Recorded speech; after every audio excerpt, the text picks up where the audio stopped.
Il gruppo spontaneo Amare Stramare vi invita anche quest'anno ai venerdì di luglio nel borgo.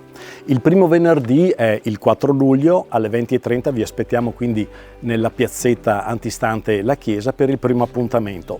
Un vecchio proverbio locale recita: ogni erba che varda in su l'ha so virtù, per indicare che anche la sapienza popolare conosceva le qualità, le proprietà delle erbe spontanee. In questa occasione lo faremo con Silvano Rodato, che è un erborista e un autore di pubblicazioni didattiche in tema di alimentazione, e qui ci racconterà l'utilizzo odierno ma anche tradizionale delle erbe spontanee. Seguirà poi Ernesto Riva, che è un professore universitario all'Università di Ferrara, è cofondatore di Unifarco, che è una ditta specializzata in cosmetica e nutraceutica di eccellenza, e che ci racconterà di come alla fine le proprietà delle erbe siano impiegate in tutti gli elementi